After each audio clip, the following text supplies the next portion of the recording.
Good afternoon, everybody, or good morning, depending on where you are. Welcome to another weekly episode of Let's Play ThreatGEN Red versus Blue, the cybersecurity simulation gamification platform that can both enable you to learn cybersecurity best practices and skills on the red offensive and the blue defensive side, or you can play heads up Let's Play against an active adversary AI or against another human. It's also really, really practical at testing cybersecurity frameworks on the defensive side, or like we're going to be doing today, emulating APT threat actors, really seeing what the TTPs are and how they operate in an environment from a red perspective. We're going to be doing MuddyWater, aka Static Kitten, aka Seedworm. You may know about them. We're going to spend a few minutes overlaying who this advanced persistent threat actor is, and then we're going to jump in the simulator and have a good time. We're going to be joined by Clint Bodungen coming up.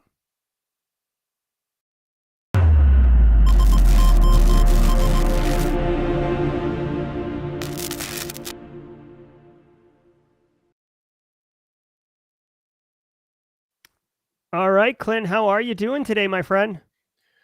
After a little more coffee, which will be too much, I'll be doing great. Oh, all right. Yeah, got coffee. You know what I mean? I drink about well, I don't drink I drink a full pot. First thing every morning. It's how I start my day. It's how I roll. It's how I'm going to be able to emulate Static Kitten effectively today in the threat simulator. Are you familiar with Static Kitten, Clinton?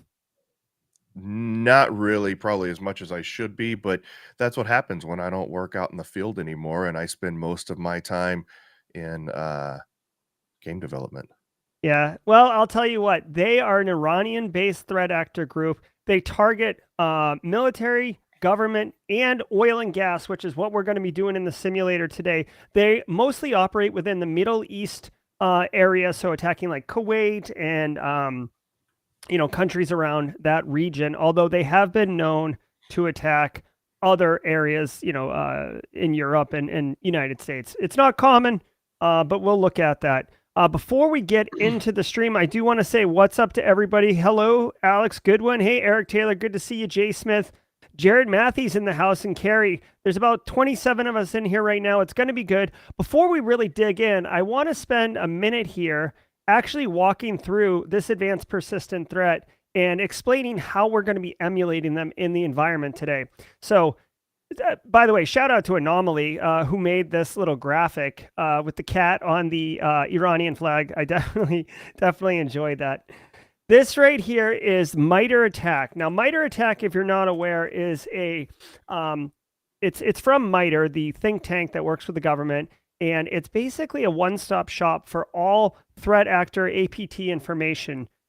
This includes TTPs, so we can look at what these threat actors do. Also, there's a taxonomy that shows you comprehensively how this threat actor operates within the space, and we'll take a look at that really quickly. You can see this taxonomy is just absolutely dope. It's going to be an eye chart for you guys on stream, so it'll be a little hard to see, but believe me when I tell you that this thing right here adds so much value, it's ridiculous. You can see across the top, recon, resource development, initial access, execution. It's a little bit deeper than the Lockheed Martin cyber kill chain, but it kind of maps accordingly. It's a lot deeper. Yeah, it really is a lot deeper. And you can see here in the blue, light blue, these are the TTPs that map to this particular APT Static Kitten. Now, I just wanted to share that from a MITRE ATT&CK perspective, but a couple news stories that have come out. You could see Static Kitten, who I'll be referring to MuddyWater as Static Kitten because it's my favorite of their monikers, if you will. They've been operating since 2018, so they've been in the game for about 4 years. As I mentioned, government agencies, oil and gas, IT firms, telecoms. They're quite noisy, actually. You could see, here's where I got the screenshot from. Their move basically is to spearfish staff. They do recon of the organization. They spearfish staff at the organization, get onto their computer, establish a persistence mechanism. They're very loud. They're very noisy. They don't try to clean up or hide their tracks typically. and then they execute on the objective. This write-up right here by Clear Sky Cybersecurity, I can make it available in chat if people are interested, but it basically steps through the entire attack sequence. You can see here is their first stage payload, which would be the macro-enabled off document with a VBA. You can see here it's executing commands on the machine. Not very good. Definitely spear phishing. And now they've got the VBA code here. You can see this So is they from... don't cover their tracks. So as Nope. our Discord community on ThreatGEN would say, they just rumble.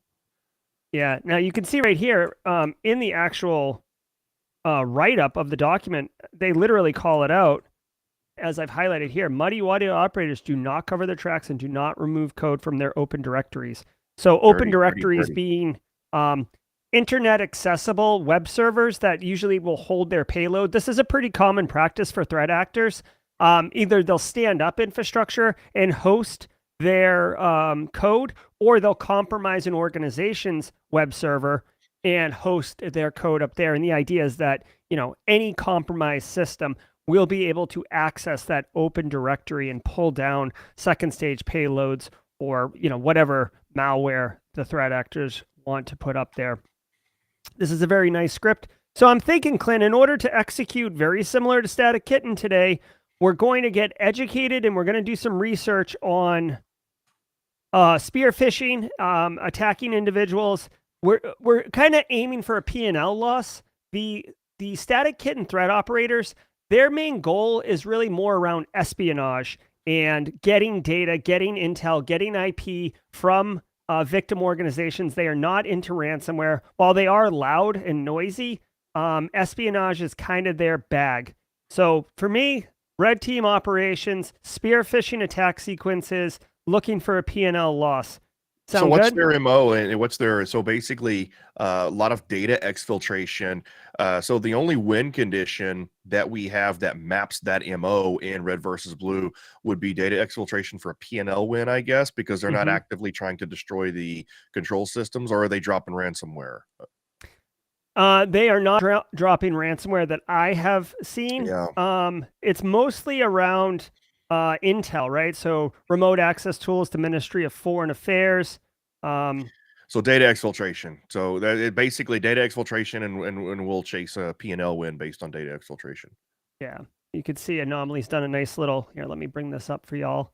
Anomaly's done a nice little graphic for the flow of what they've done here. The Static Kitten infection campaign. The blue would be the victims. The red Sounds like would my be trip to Tijuana. Jesus. Yeah. You know, here's a lure written in Word doc. The language is regionally accurate. So I would say that they're fairly effective. I mean, to be considered an APT is no small feat, but their operations are pretty standard practice, I would argue, for criminal enterprises, right? Here's a fish, target the end users, establish persistence, and then collect whatever the objectives are. You can see here there are TTPs, as I mentioned, spear phishing, remote access, user execution. So Clint, just to follow along with Static Kitten here, I know that we can install Trojans and stuff if we're on site. Does the ThreatGEN Red versus Blue cybersecurity simulation platform allow us to establish persistence mechanisms as well? In the terms of covering your tracks, which helps maintain, you can research persistence, which gives you the ability to cover your tracks to maintain being hidden, and then you can do data exfiltration. So I think that would be our strategy here. Okay, that sounds good. All right, chat. Hopefully you guys are with us. If you have any questions, we are monitoring chat. We will pull it up. Clint, if you want to throw some background music on, I know the platform offers up some options. Yep. Let me go ahead and bring this up right now, and we can get boogieing on our Static Kitten playthrough. I found that volume like 6 or 7 is pretty good for audio levels. All right. Yeah. Chat, just let me know how the volume is. If you want more, you want less, let's start a party. I like it. All right, so I'm going to do oil and gas to align with what we've seen from the threat intel from the TTPs. All right. Again, so now we're entering the platform. You can see when you launch the ThreatGEN Red versus Blue platform, it actually initially tells you kind of a little bit about what you're doing, and then most importantly, the win conditions. Now, we can win a couple different ways, damaging the blue team's ICS infrastructure, or P&L loss, or ransom, through ransomware and stuff like that. We will be using malware data exfil, going for that P&L loss. Static Kitten, meow. Here we go. All right, so the very first thing I want to do, Clint, is do some research. Which research do you think is going to help me best here? Human SE for spear phishing? No, electronic SE. And by the way, I'm disappointed that I guess you didn't download the most recent version, or you were previously downloaded, because I put a special Easter egg in there for you on turn 1 that basically said, Jerry's the kitten now, meow, and just like you just did. Oh my God. And the flavor text was, now stop that right meow, from Super Troopers. So anyway, yeah, I'm disappointed, but at least I got to tell you about it. Oh man, my bad. Is there a way to see what version I'm on? Well, it doesn't matter. You're on the right version. It's just I did that very last minute, and you probably already had the like literally like 10 minutes before the show started, so you probably had the old version in your cache. Yeah. Well, Jay Smith sounds like he's gonna clip that audio of me meowing, and when I join Discord, it'll be my official entry into it. So I've done electronic SE here, Clint. You can see my electronic SE, so I can get good at spear phishing. I'm also thinking, what would be another good one here for them? They do establish persistence. Persistence is right here. Let's do that one. That's going to be value add. And then what can I do with my 1 extra credit? Yeah, I mean, probably, we're not going on site here, so you don't need to do any of that. Evade network detection? That yeah. queues up, right? Yeah. Yeah, go ahead and set that up. Okay, cool. So if you're just joining us, this is ThreatGEN's Red versus Blue cybersecurity simulation. Oh wait, did you do your OSINT yet? Did you throw OSINT in there? I did not. Well, you got to do that before you do anything. But okay. Well, my action log failed. Okay. I didn't realize that could fail, but because we haven't even, yeah, we're not far enough along yet. Okay, so I've gone ahead and done that. If you're just joining us, this is ThreatGEN's Red versus Blue cybersecurity simulation platform. We are currently playing as the red team, but we are emulating Static Kitten, aka MuddyWater, the Iranian-based advanced persistent threat that targets government agencies and oil and gas. For espionage purposes, we are looking for a P&L win condition by exfiltrating and stealing data from our victim oil and gas business.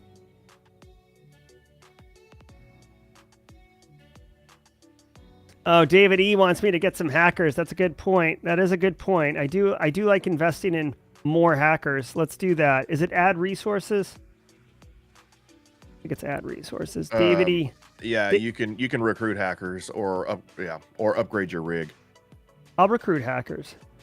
David E keeping me honest. All right, guys. So, because remember, it's not just hackers. Your resources up there is not just people. That basically represents how many resources you have to put towards a level of effort. So it's hacker the cost. The hacker resource cost is not people necessarily. It's level of effort. Okay, very good. All right, so let's keep on keeping on here. The blue team is probably bolstering their defenses right now, but we are working on doing our stuff. Now, can I do evade network detection now, Clint? Now that I've done my... I think in order to evade network detection, I think you're going to actually have...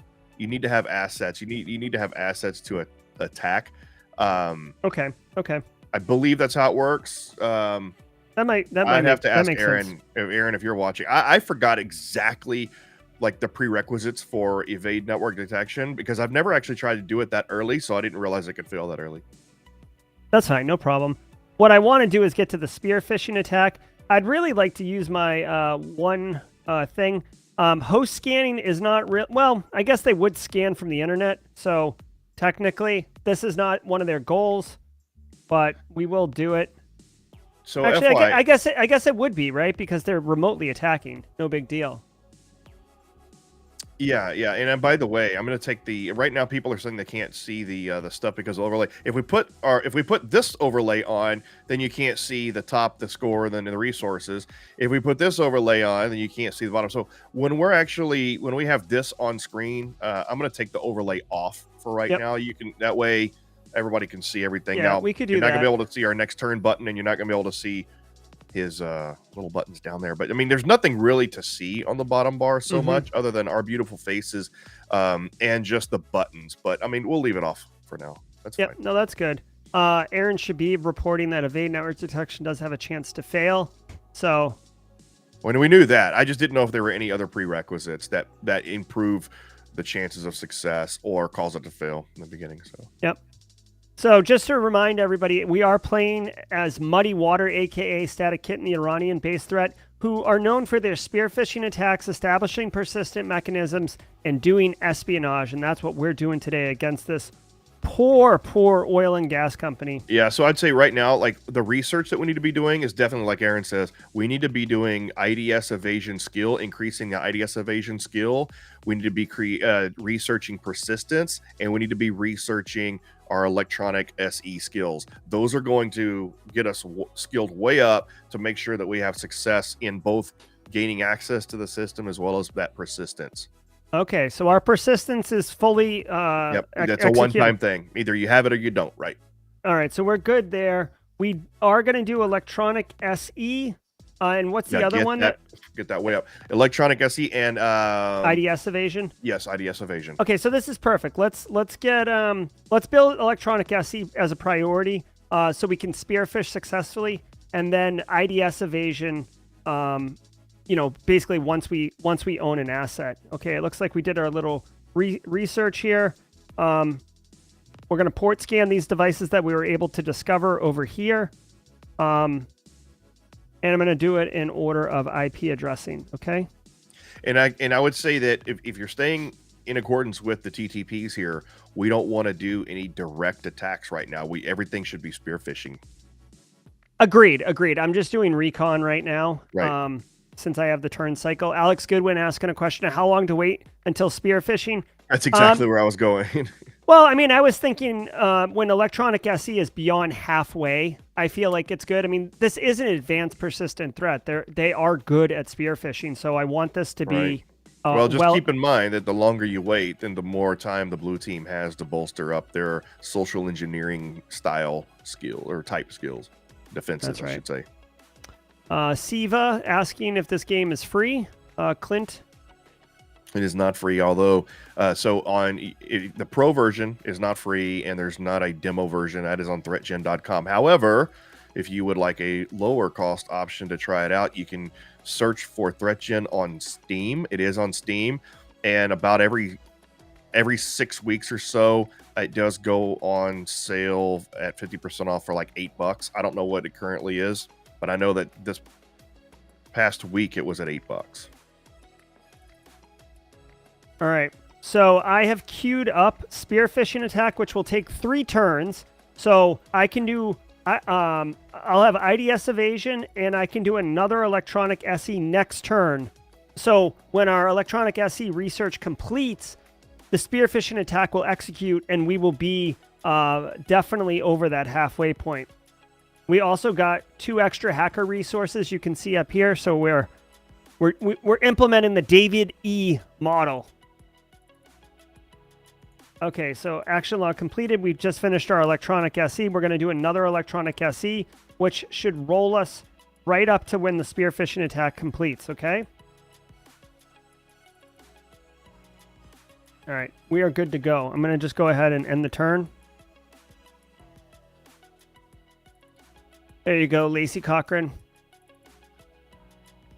Clint, I know on the Steam version you can play this, but what are some of the differences between Steam and the Pro version? So on the Pro version, you have the ability to add on the tabletop exercise. platform module. You'll have access to the labs, which should be out soon. Jerry, you and I are working on those educational labs.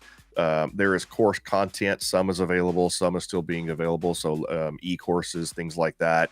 And as we start rolling out more environments and DLC, if you will, DLC will be available. So downloadable content or additional content, labs, environments, network environments, that kind of stuff, scenarios, if you will, is available on Pro, but not on Steam. So that kind of stuff will be available on a limited basis on Steam. Oh, and in Pro version, license holders can only play with Pro version, and Steam license players can only play with Steam. Now, there's another thing that I'm thinking about doing, and which is if you have a Pro license, then you can also get a complimentary Steam license. You just have to request it. Okay, interesting stuff. Thanks for that information, Clint. So I've gone ahead and queued up Research IDS Evasion. Some of our Pro players are reporting in chat that the spear phishing will resolve first because it was queued first over Electronic SE. So my idea of them resolving at the same time is misinformed. But the good news is we are over halfway on Electronic SE, so I feel pretty good about where we're at. And I've queued up Research IDS Evasion, expecting to land on the box and then start pivoting around within the environment. I want to throw a shout out, say hi to Bohemian Samurai. We had a great conversation on our Discord last weekend. It was myself, Bohemian Samurai, David E., and some others. There was another couple people there that I don't want to dox. They have their real names here in chat, but they had their handles on Discord, so I don't want to dox them without their permission. Understood. Yeah, definitely appreciate the people. If you're interested, you can join the ThreatGEN Discord. It doesn't cost anything, and there's a lot of content going on there, a lot of discussions, and people meeting up to play each other head-to-head on the ThreatGEN Red versus Blue platform. So definitely recommend people jump in there. If somebody, Greg, if you're there, if you can grab an invite to the ThreatGEN and post it to chat, that would be appreciated. I think I had it somewhere. Look.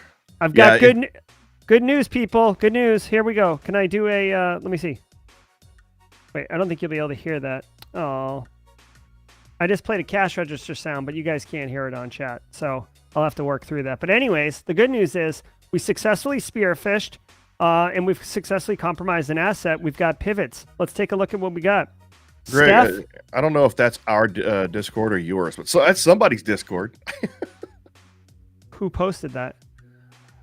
I did. Where'd you get it from? Walmart. Okay. Hold on. Yeah, that's our Discord. I'll post it in chat too, so that you can actually click on it. Yep.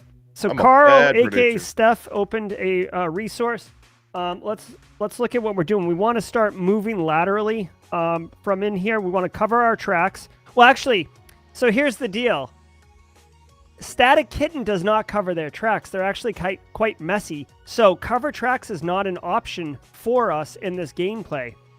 We will start doing exfiltrate data. We will start doing host scanning. We will pilfer data.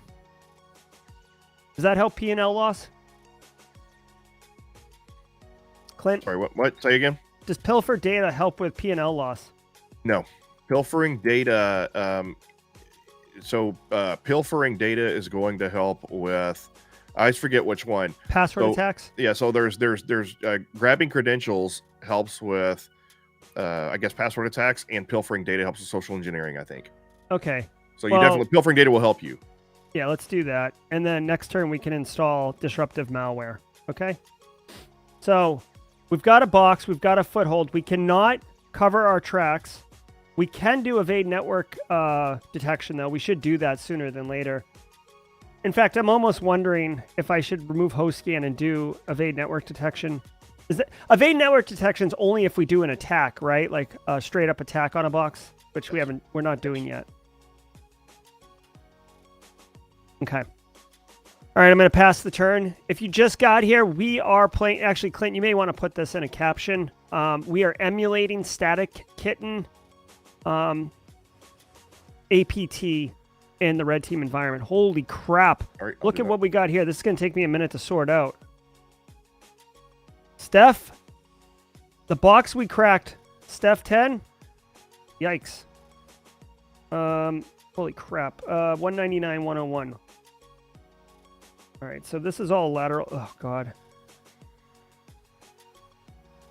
All right, guys. We're going to just have to start. We're going to have to start installing this and then just start scanning boxes, I suppose. What is her number? 101. So let's do this. Port scan. Here's 100, so that would be right before that. Let's port scan that. Do we have a 99 or a 102? Clint, if you're not doing something, can you explain why I have so much assets on my screen? I'm always doing something. The reason why you have so many assets on your screen is because you gained access to that remote user, and then you pivoted off the remote user to do a host scan, and they don't. The blue team does not have their network segmented. All right, so I am just doing a ton of port scanning here, trying to get these grouped a little bit. My idea here is that the IPs are sequential, so if I do pop a certain area, those boxes will be kind of similar to each other. We are on an oil and gas, which is kind of a fairly large environment. Keep in mind that at some point, I would expect the blue team to segment their network, and you're going to lose access to all of that. Yeah. Well, that's why I'm trying to do machines that are similar in IP to our compromised host right now. Right. Well, they're all going to be similar because it's a flat network. I see. Look, they all have the same first three octets. Okay, so there's no point in kind of shaping these right now? Yeah, no. As soon as when they segment the network, that's when you want to pay attention to the third octet of the IP address. Jay Smith said it looks like his desktop. LOL. All right, cool. So we've got, we do have an embedded device over here, which is pretty sweet, but we are not looking to blow this place up, right? We are actually looking to do espionage. So let's do some service enumeration on workstations that we have owned. Windows computers, right? Having these extra network resources, David. Pretty good. Now let me... Yeah, I would focus on... firewalls or network devices. Well, I mean, at some point you're going to lose them. So... Well, my thinking is if I go after the network devices... You just lost... Because you... Oh, no, you didn't. Never mind. It was just covered up. Like, once network segmentation happens, if I already own... firewall or network switches, I can then laterally move, which is how static Kitten operates, right? Yep. Well, as far as I know. By the way, last weekend on Discord, we did a conversation. It was a pop-up conversation that turned into kind of an AMA for me.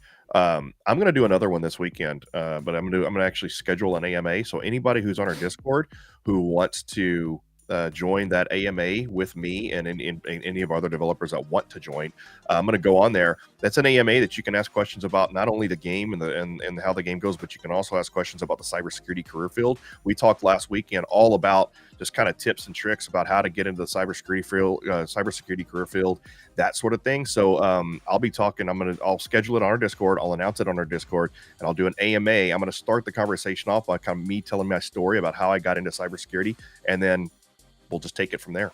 I'll answer anybody's questions. Love it. Very nice. I'm going to continue researching here. It looks like, well, what can I do to educate to improve my password attacks? Because I feel like I want to own a bunch of boxes. So you can research default creds, passwords, research weak passwords, research default creds in case you run across. Well, if you run across the vulnerability, but that's for direct attacks. But yeah, research weak passwords, and also whenever you do pop a box, grab the credentials. Okay. Well, I think I did that already. Here, I can go back and look at my action log, right, and see. Default creds will only help you when you're actually using the default credentials enabled direct attack. but researching weak passwords will help you with a password attack. But but so right now you're doing direct attacks technically. So all right, so let me do harvest creds, right? And yes. pilfer data failed earlier, so I'm going to do that again. I can't because reasons, but we can do service enumeration on this box. All right, let's go. We're emulating Static Kitten. Static Kitten is known for spear phishing, and then establishing a persistence mechanism and laterally moving with the goal of espionage, stealing data, which is what we are doing right now. Weak password research completed. Default research creds research completed. Network segmentation has occurred, so that's fine. So Eric, you said the command attack will try default creds. Only if you specify to use default creds as the vulnerability you're exploiting. So whenever you have your attack dialog, it will show you a list of vulnerabilities on the asset you're attacking, and you have to select which vulnerability you're going to use. Harvest creds failed, so I'm not sure if I should try that again. I'm gonna do all these. I'm gonna go ahead and do a host scan from here. And did pilfer data work? Is that... I didn't do pilfer data. I thought I did. 1 second. Where's my pilfer data? I don't think you actually clicked on it. Okay, so let's pilfer data. And then I can do another research here, which you can see default creds are good. Weak password. Let's do that, right? Or should we do IDS evasion? I feel like IDS evasion is probably better, right? Because they are moving laterally around the environment. Yeah, Eric, that's incorrect. He says, nope, I disagree. The attack option that uses 5 resources, and there is no option. Unless there's a bug, it doesn't work that way. Clicking the attack option does not just go through all the vulnerabilities. The way that the game works is you click on the attack, anywhere you click on attack, whether it's on the asset or in the skill tree, you click on attack, and it will provide you a list of vulnerabilities that you have to select. I'm pretty pumped, guys. We've already started really killing it with Static Kitten. Spear phishing to land on an endpoint, compromise it. Establishing persistence mechanisms, we've done that. And now we've begun data exfil on these boxes. We are executing the APT Static Kittens TTPs well right now. Rick Maliko up in here. All right, my man. So now we've found another box. Let's go ahead and password attack this. Now, Clint, based on my skills, password attack wouldn't be too ridiculous. They do move laterally within the environment. Yeah, so you know what? I didn't think about that when if we're talking about that they do move laterally once inside the network, then we actually will have direct attack. So yes, anything that constitutes the direct attack, passwords, I think anything is fair game now. If you're moving laterally in the network, you can do any sort of direct attacks unless there's something contrary to that in the TTPs. So I have failed at harvesting credentials, and I have this particular training, a little bit of weak password and default creds. So is a password attack? Am I ready to do a password attack here? Sure. Okay, let's password attack that, and let's continue service enumeration on these boxes. End the turn. We wanna pwn as many boxes as we can and do data exfil as fast as we can. So it looks like that failed. The password attack failed, or does it take? Oh, yep. That didn't work. Well, now here's the thing, right? I mean, if they have password policy, strong password policy, if they're enforcing strong passwords through policy, then your password attack has a higher chance of failing if it doesn't fail outright. And also, I think two-factor authentication will buff against password attacks. So, well, let's do another. Should we do another spear phishing attack? I mean, that is their MO. We only did one. If we own a box with the spear phishing, in reality, we should be able to spear phish another employee. Is that work in the platform? Say that again. Can I do a second spear phishing attack with Yeah. any hope of success? Okay. Yeah. You can continue that. Okay. David E's talking about 2FA. I've got 2 resources. I could do another password attack if I wanted to and remove a service enumeration on the network device. That's just me. This is me just trying to like take advantage of some of my resources and get some more intel. I could take this down and do a password attack on someone's machine. I'm going to do the password attack simply so I can use all these resources. Let's go ahead and attack Deb's machine, see what happens. End the turn. David E, Alex, they're all about the spearfish. Action log. Password attack again failed. So we're not being very successful with our password attacking, unfortunately. We did a couple spear phishing. Let's do some recon on, let's see, IDS evasion. Okay. So we're continuing. We haven't we tried to do a password attack on both of these, and it's not working. My weak password skills are not working very well, so I guess Alex is telling me my password skill, weak passwords is weak. that is pretty low. I mean, all right, you have some skill, yeah. Let's spend some time on it since password attacks is going to be something that we're doing. If you're just joining us, this is ThreatGEN's Red versus Blue cybersecurity simulation platform. We are playing as a red team threat actor, but we are strictly adhering to MuddyWater, the Iranian-based APT, also known as static kitten or seed worm. They're known for spear phishing, espionage tactics, and persistence mechanisms once compromised assets are owned. And that's what we're doing right here. So on that remote user, I'm multitasking here, so I didn't see. On that remote user, have you already installed malware and started data exfiltration? And did you cover your tracks there? I did not cover tracks. Interestingly enough, Static Kitten in MuddyWater is known for not covering their tracks. They are quite noisy and quite messy.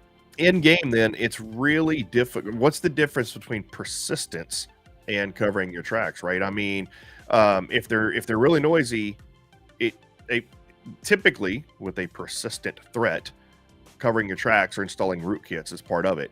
Here in the game, we don't have a differentiator between covering your tracks and persistence, right? So covering your tracks sort of kind of bundles up rootkit and installing an APT and all that all together. So all right, well, they are doing that. Yep, yeah, so they are doing that. I did cover tracks, so let's let that go. We're on turn 17. This box, I've done a host scan. Alex offered that up. It was a good idea. We've covered our tracks. We've successfully pilfered data on turn 14. Oh, we got a couple more boxes. The host scan from the box was a good idea, Alex. Thank you. Alex is in the Hacker Collective. Love it. Pivoting is a standard part of lateral movement. So anytime you pop a box, you definitely want to start host scanning from said box. All right, so we got all these. Let's go ahead and start 174, 181, 174, 174. Clint, is it the second octet that defines the subnet or the VLAN segment? If you're looking from left to right, it's the third. Yeah. All right, so I'm just going to start bundling these.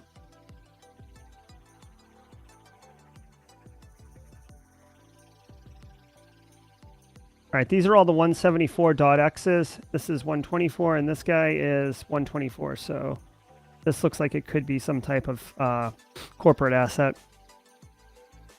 All right, let's end the turn.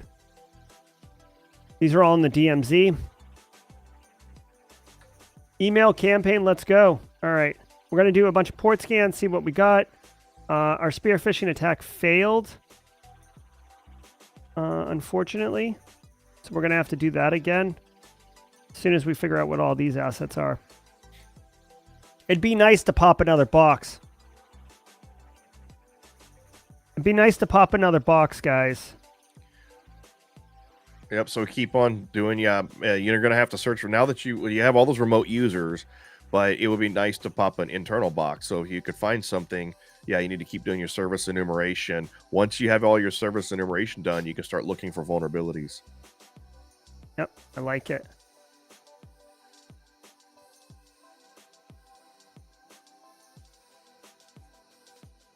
Jay Smith asks, how quick has someone won?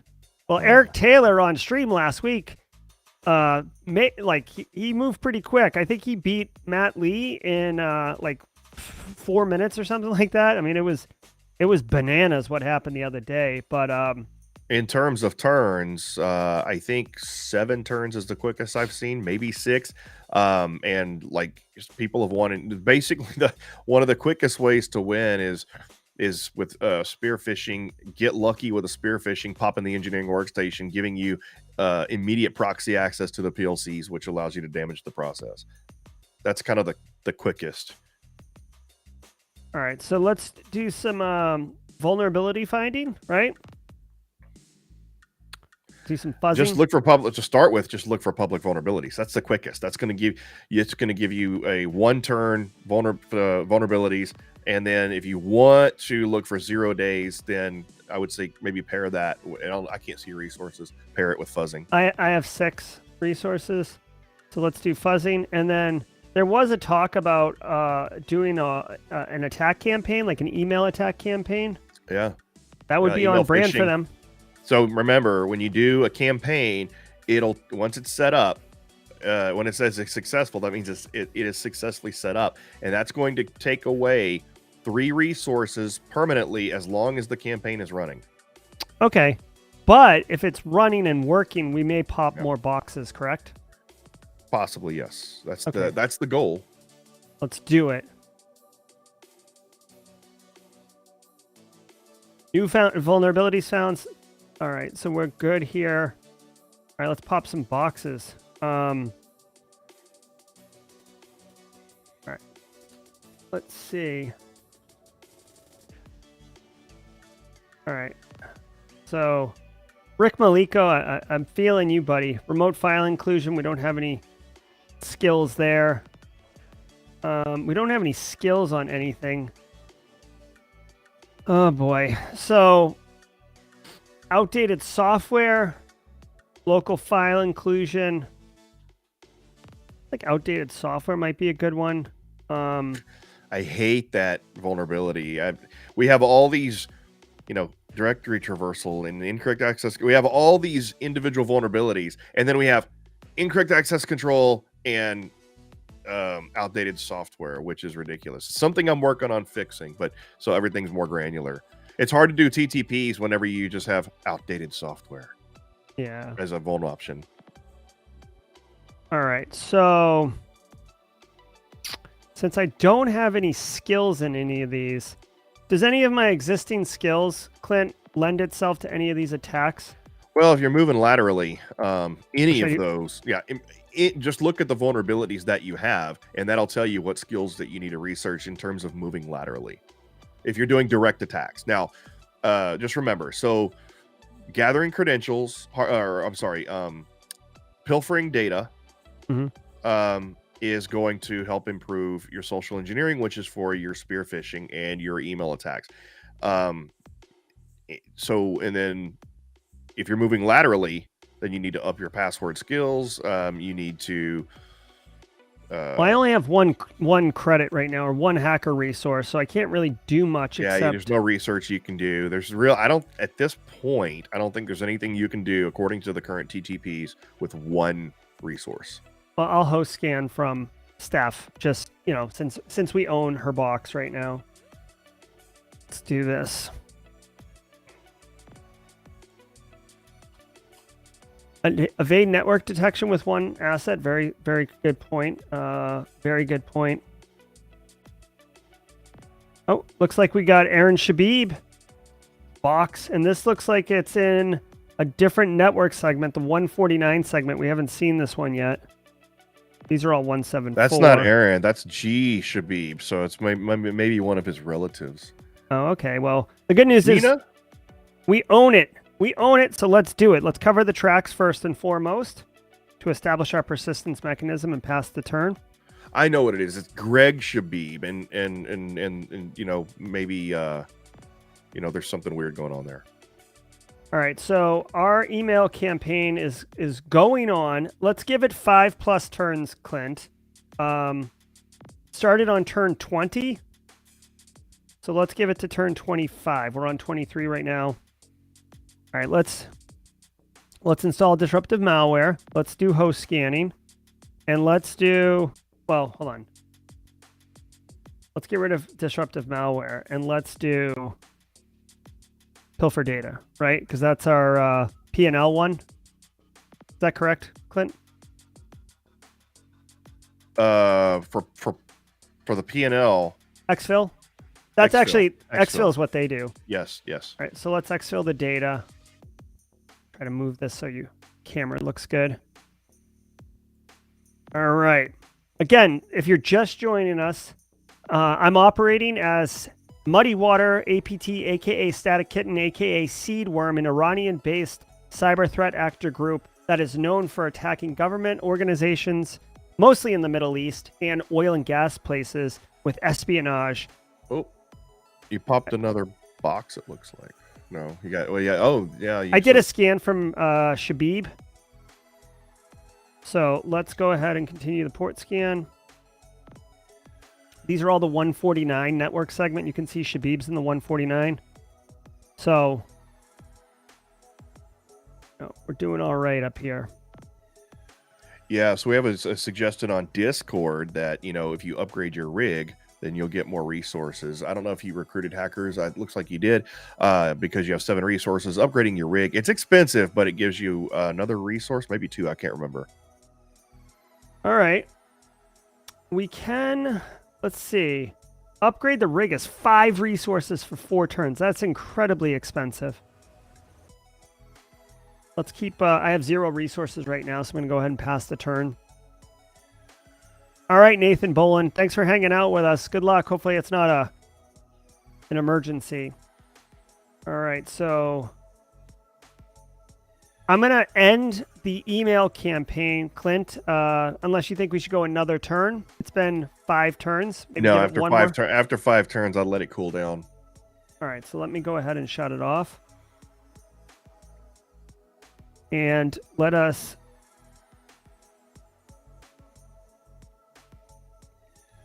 Did exfiltrate data fail earlier? It did.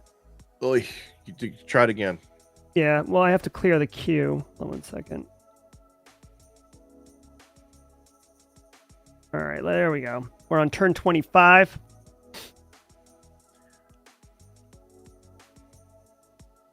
Campaign ended. Very good.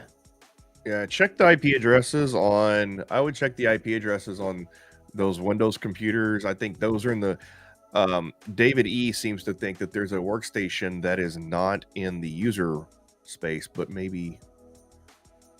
These are all in 149. The gateway firewall's in 124. This is all DMZ land up here. Oh, we actually compromised another box up here. I didn't even catch this one. Yeah, Michael. yeah, I think... And also, zoom out a little bit. I think there might be... Zoom out. Yeah, there. Yeah, so you had some hidden... David These are 149. Thank you. Thank you. All right, so these are all 149. These are all 124. Okay, so let's do exfil. Cover the tracks on this guy. Let's do exfil on this guy, and let's do a host scan on this guy. And actually, let's not do a host scan. Let's install. Install Humor me real quick, just real quick. The next time you have 5, you know what? Do this.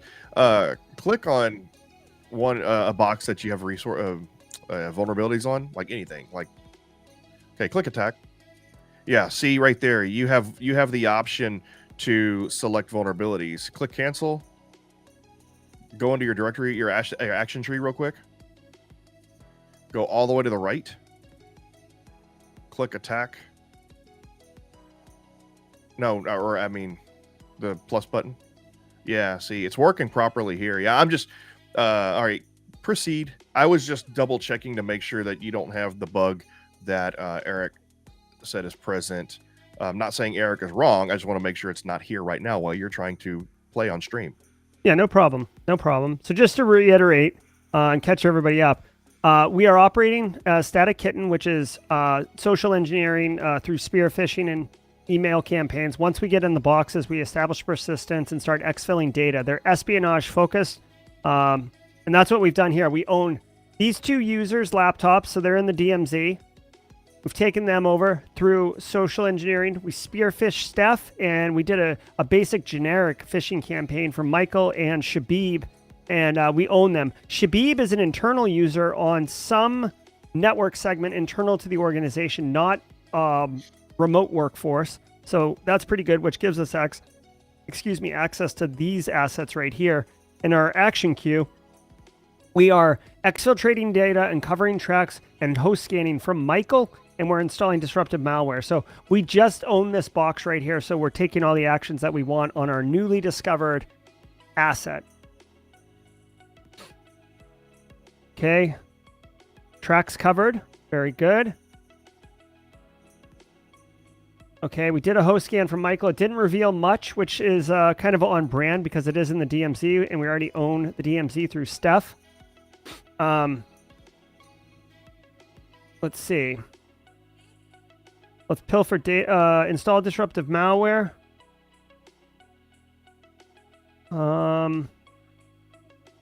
Let's scan these boxes too. I feel like I want to take over some more boxes, Clint. Well, yeah, that's the MO for the TTP, right? Yeah. So instead of doing a port scan on an asset or install disruptive malware, does that help with P&L? Yes. All right, we'll leave that on. Let's take the port scan off. Let's do another spearfish then. Okay. So we've queued up a spearfish, which is their MO. And then we've done service enumerations and on unknown assets, and then disruptive malware on Shabib. Alex is asking about the DMZ recorder, potentially attacking that. There is a 0-day on it. Curious.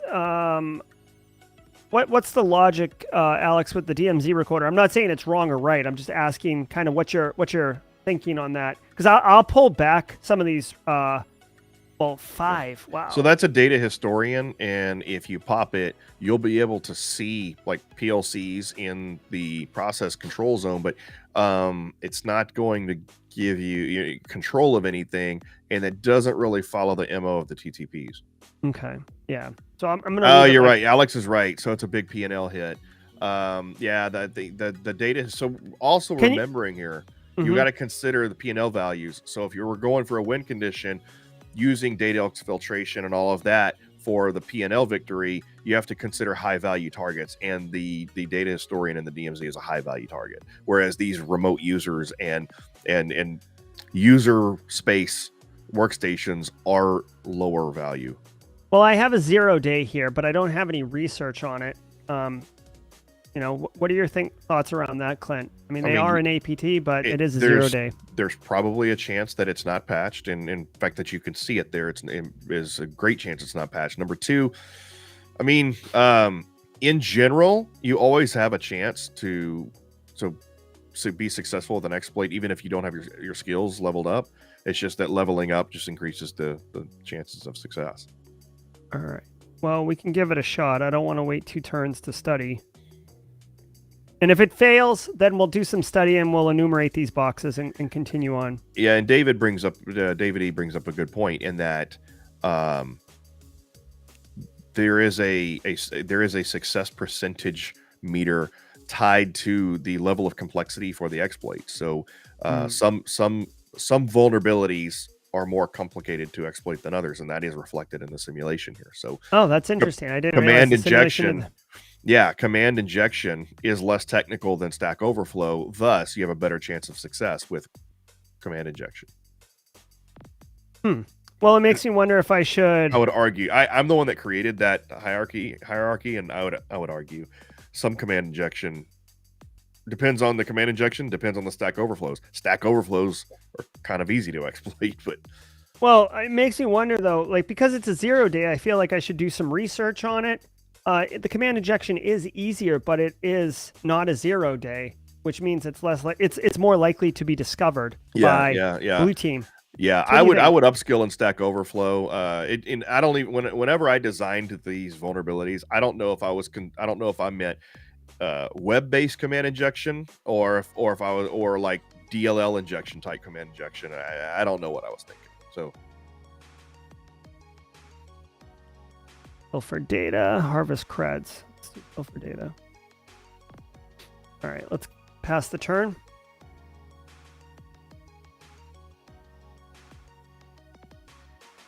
Aaron Shabib's talking about the terminal server. Yeah, but we're not going for a process. We're not going for a process destruction in this with the current TTPs. We're just going for P&L. So now, I mean, here's I think maybe Aaron's logic. If you go for the terminal server and it gives you access to the engineering workstation would be high value in terms of data exfiltration. So would the historian. So popping those, gaining control of those, and then doing data exfiltration and destructive malware on those is going to. And, well, we're not really doing the destructive malware if we're not. We're trying to think of the TTPs for this particular threat actor. So data exfiltration is more important to us, according to today's TTPs, than destructive malware. Yeah, and I think I'm going to do this. I'm going to scan this box, and then we have one resource left. I'm actually going to do find public vulns again, because we have a bunch of new boxes, and we don't have any vulnerabilities on them right now. These boxes right here. Yep. Right? So if we do find public vulns, we might find some vulns on these, right? Most likely. Yeah. At least some of them. All right, Stack Overflow research completed. It's very good. Okay, that's pretty good. The DMZ recorder's got this guy. We're going to go ahead and attack with the 0 day. I keep saying destructive. Yeah, Alex is asking destructive or disruptive. Yeah, sorry. It's disruptive malware is the nomenclature we use. I'm having a tough day pilfering data. Failed on Shabib. Failed on Michael. They're using password vaults. Did we not just have a meeting about this, Jerry? Right. Thwarted by my own defenses. Well, Okay. pilfering data doesn't necessarily just mean harvesting credentials, because harvesting credentials means harvesting credentials. Pilfering data is usually gathering other types of metadata and user data. That's why it enhances your threat intelligence. Your social engineering.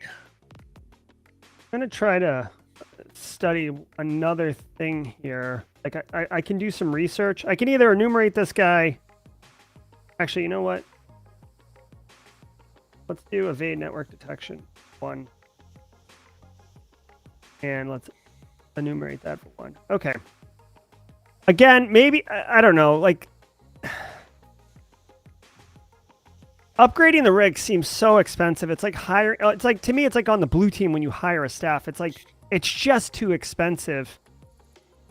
It's just too expensive. I agree. Hardly anybody uses upgrade rig because the payoff just isn't that much. Especially, that was one of the first things that we did to increase resources, and it was useful back then. It was the only way. Now there's other ways that are easier. In fact, there's a hidden Easter egg one too. If you pop 10 boxes, you get a power up extra resource as well. But yeah, I think we need to look at adjusting the upgrade rig to make it more appealing, I guess. But I mean, it's still maybe the payoff, maybe give you an extra 2 resource. I don't know, but it is expensive for what you get. I agree. Our attack on the DMZ recorder failed, unfortunately. I guess maybe try to do a Stack Overflow, more research on Stack Overflow, Clint. Or did you already try that again and fail? I just tried it for the first time and failed. Okay. Yeah, I would say at this point. Actually, I'm sorry. It's the second time that it failed. The first time I had 0 research. Yeah, well, keep increasing your research on that. Okay. And then let's look at some more assets that we might be able to compromise. These are all good. Filtering data hasn't really worked for us too much. unfortunately. Let's look at our outdated software. You said you hated that one, but no, use it if it's there. Use it. I'm just saying the concept of a vulnerability, because it's so ambiguous compared to the others, it's ridiculous, and that's on me. so this guy has Stack Overflow. He's just a regular user. Oops, where is he? Just a regular user, but we do have some research. We could go ahead and do that. Try it. I mean, that is lateral movement. I live on the edge. All right, let's go ahead and end the turn. We're on turn 31, looking for a P&L win through espionage tactics. We successfully attacked. Very nice. Cyber kill chain for the win. Successful attack for the win. All right. So but it wasn't. I thought you were attacking the historian still. You attacked something else. No, I attacked Hammond here, which is fine because now we're going to cover our tracks. Oh, there's the Stargate Command. You're attacking Stargate Command. Yes, that is coming. That is on the way. Okay. All right. Let's go ahead and install disruptive malware. Well, we have 2 assets left. I guess we could pill for data, or we could do research. More Stack Overflow. More Stack Overflow. So Stack Overflow is definitely value add for us. We're currently researching it, so we can't research it at the moment, unfortunately. David E seems to think the blue team probably has already implemented SDLC in the security in the software development lifecycle, which means that your Stack Overflows have a buff against them. All right, so I need to really push my my Stack Overflow research way up, right? Yeah, and also according to, and Alex has a good point, according to the TTPs, you need to be pushing that data exfil every time you pop a box. Yep. And that's what I'm doing, right? Exfil. Yeah. You don't want Alex yelling at you. All right, so we're covering our tracks, Alex, and exfilling data. I can go take a break. I mean, you know what? I mean, just let David and Alex lead this thing and guide you. They play the game more than I do. I like it. I do like it. I can take a break. You can see on the icon legend, the icons have certain values. This crack shield on fire. This is the dog. This is fine logo. That's what we're looking at right here. These guys are en fuego.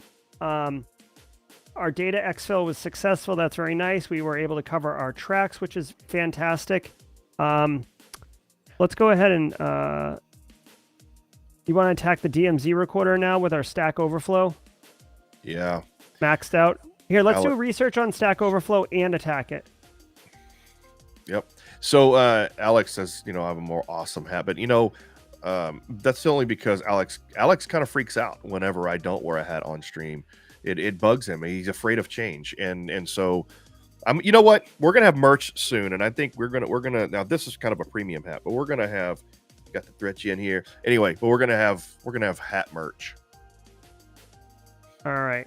Yeah. So by the way, just in case you're not aware, this is a time for a commercial break. We have the 2022 Invitational Tournament coming up, which kicks off our esports Cyber League, our Red versus Blue Cyber League coming up, and I'm going to post the link here in a minute. But in 2023, it's no longer an invitational; it is an open league. We'll be posting details on how to join that league pretty soon. But details will be posted on the website. We'll be announcing them here, but you can find more information at esports.threatgen.com, which I'll post here in just a minute because I'm talking and not typing. But esports.threatgen.com, and I don't have the link on the website yet, but you can purchase official tournament merch, which is the tournament jersey, the Cyber Red versus Blue Cyber League tournament jersey, and you can have customized with your handle and or name on the back of your jersey. So I'm going to post those links here in just a minute. So yeah, they're really awesome shirts. Clint, if you can bring up the shirt and share your screen in between turns, we can look at it. I'm actually ordering my wife one. I didn't tell you this, Clint. I'll use our code. Oh, well, I'm ordering it today. So, all right, let me bring this back. That's the wrong one. No, I got it. Okay, so here we are. Just to remind everybody, I'm researching an attack overflow, and I'm going to do a Stack Overflow on the DMZ recorder, which has the totally on fire vulnerability, and we've done a bunch of research on it. So, luck be a lady tonight. I don't know if that's PC. Luck be a lady tonight. It's Here probably we go. not PC, but Here we go. Action log. It looks like it failed again. Classic Shabib. Classic Shabib. Totally not working. So let's do install disruptive malware. Let's see. Should I do more spear phishing? Spear phishing was successful. We have been successful at attacking this one right here, Stack Overflow. Let's do it. And we'll also get the extra buff for Stack Overflow because this will resolve before this resolves, which is cool. We can pop another box. Lane H is asking about Steam versus Pro. I think they may Probably must just have joined missed the that. stream. Probably just joined the stream. Yeah, I must have missed that earlier. I will talk about that in just a minute. While I'm already multitasking in 5 different things, I'll get back to that in just a minute. Okay. Yeah, Lane, stay with us. It sounds like Lane just joined us. Right now, we are playing Red versus Blue, the cybersecurity simulation platform from ThreatGEN, and I am executing exclusively as the Iranian advanced persistent threat MuddyWater, aka Static Kitten. They are known for spear phishing their victims, getting on the boxes, establishing persistent, and then committing espionage. They target government organizations and oil and gas, which is who we are targeting right now. I am operating as MuddyWater. You could see I've compromised a couple DMZ users. I've compromised a couple corporate users on the internal network, including W. Lopez here. I'm going to go ahead and cover my tracks. I'm going to exfiltrate data, which is the MO for MuddyWater. And I'm going to go ahead and do a host scan and install disruptive malware. Now, I will say this, guys. I feel that doing a host scan on Lopez really doesn't have any value because we've kind of already compromised another box on the same network segment and done a host scan from it, Shabib. But threat actors wouldn't know that, really. You don't know what you got. You just know that you've got a box. It may have special permissions to different network segments, so it's definitely worth doing a host scan to be as real as possible, okay? I am going to be doing a ooh, look at this guy. Ooh, that is special right there. Come on. Get in my belly. Patel, you're next, my friend.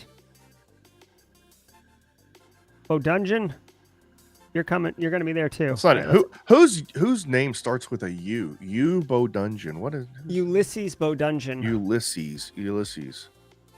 Okay, we covered our tracks. Looks like Ursula. Looks like our exfil failed, so we'll try that again on Lopez.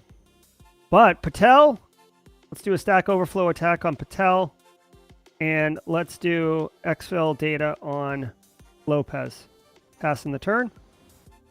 All right, so the difference between the Steam Red versus Blue and Pro is Pro has access to courses, will have access to the labs. The labs and courses are currently being developed, which should be out in a few weeks.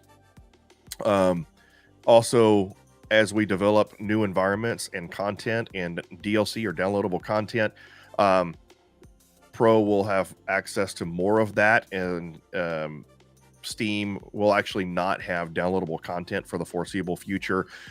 They will only get any new levels and environments that we put into Steam, into the base core product. So it's basically you have access to a bunch of different stuff. You have access to the leaderboards. There's on the Pro side, there are public leaderboards and more badges, and it's just a lot more gamification. You also have access to the incident response tabletop exercise platform module. So a lot more content, a lot more flexible, a lot more stuff. So the core game in itself is the same, but there's you have access to a lot more stuff. And live events. We're about to start doing live courses. Jerry's going to have a live course. We're doing a lot more live events and AMAs. I'm doing that teaser AMA on Discord this weekend, but we're going to have a lot more live events on the Pro platform. I'm done. Thanks, Clint. So this last turn, you can see we successfully attacked and compromised a corporate switch. So this right here, this baby right here is the keys to bigger access. We're going to break out of this network segment, hopefully, and find some more assets. So stay tuned for that. I've also decided to do a covering the tracks, obviously, and then finding public vulnerabilities, because there's a couple boxes that we found that we don't have any vulns for, and I'm hoping, correct me if I'm wrong, David E. and Alex, the order I've stacked these in, I'm going to host scan, find some assets, and then find public vulnerabilities on those assets immediately afterwards. So that's kind of what I'm hoping is going to happen. Let's see how it goes. Go ahead and pass the turn. Let's see. Jerry's gotten a little mixed up. Bust out of a segment. You need to clobber a firewall. Oh, I agree. No, I agree. Thanks, Alex. I'm not really sure. Actually, that's a good point. That is a good point. The firewalls are the network segments, not the switches. But in today's modern environment, right? Layer 3 firewalls. Okay, here we go. Let's end the turn. All right. Pivot available. That's last turn. We covered our tracks perfectly. Looks like the host scan succeeded. But interestingly, that's weird. Why? First of all, why is it showing this? And then second of all, why didn't we find anything new? I guess maybe it didn't. Yeah. That's interesting that it didn't work. I guess we can do another host scan, but it seems that we already saw everything that was going to do. Let's look at our Stack Overflow is almost maxed out at this point. We can go ahead and do another research and attack on this thing. Guys, we've been going ham on this DMZ recorder as far as trying to attack it. Yeah, I'm zoomed out as far as I can get, unfortunately. I was hoping for good news, too. Take it easy, Carrie. Very nice. Thanks for being here, Carrie. All right, guys. So I've queued up in the action my Stack Overflow attack on the DMZ recorder. And just so everybody's fully aware, I've been working on this thing for a while, right? You can see I attack and failed here. I attack and failed here. I attack and failed here. So that I've done it 3 times, and each time I've gotten my Stack Overflow skill leveled up. So let's hope for the best on this go around. I'm going to go ahead and pass the turn. Oh, okay. Looks like the... oh my god, man. This DMZ recorder. I cannot pop it. Alright, so...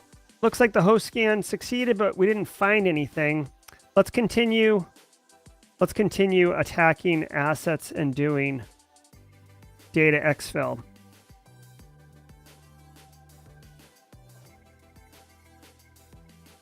Oh, I see. All right. So the Stack Overflow is going to happen. Is she got Stack Overflow? Yeah. All right. So we'll take on Ashley's 82 afterwards.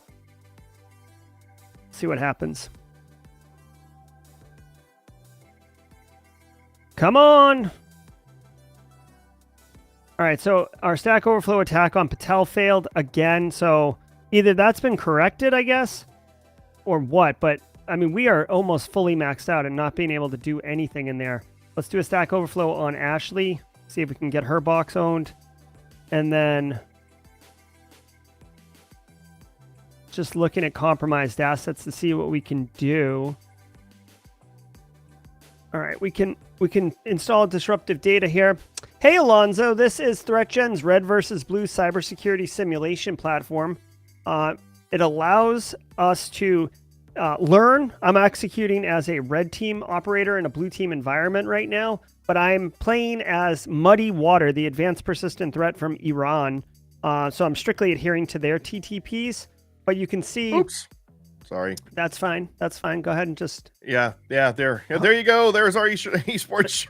Yeah, we'll talk about that in a second. So, yeah. So, anyways, you can find more about it, Alonzo, at portal.threatgen.com. Portal.threatgen.com. No, I think... just threatgen.com. Portal. Oh, I'm sorry.